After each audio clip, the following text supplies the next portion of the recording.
リード上院議員は2020年から2022年にかけて、中国がアメリカ国内の私募ファンドに2兆ドル以上を投資し、その資金の一部は米国の国防領域にも流れ込んでいることを私は深く懸念しています。と語っています。詳しくは VTR をご覧ください。From 2021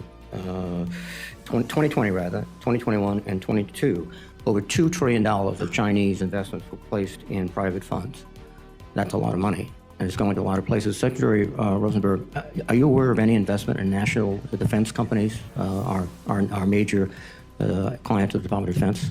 I would defer the specific answer to that to my colleagues from CFIUS, as well as, of course, the Department of Defense. But I would note from my perspective, thinking about the regulatory treatment broadly for investments, foreign and domestic, in this sector, or management of investment funds, that's an area of vulnerability for the United States where we must approach it from several different perspectives, not just the regulatory treatment, but of course also any national security implications resulting from foreign funds flowing in as well.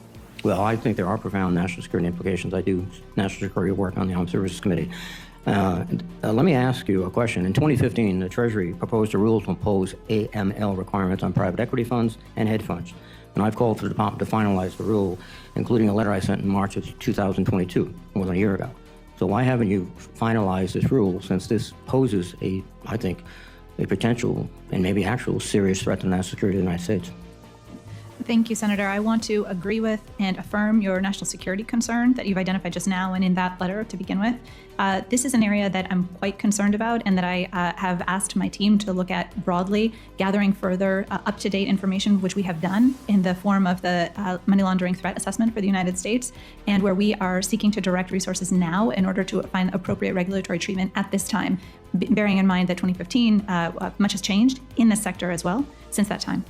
Well, knowing where they're getting their money from, knowing where it's going, has a profound effect, given the $2 trillion in 3 years that's flowing in from China on our national security. I'm concerned from a national security standpoint. You know, we're no offense, saying we're shooting ourselves in the foot. In fact,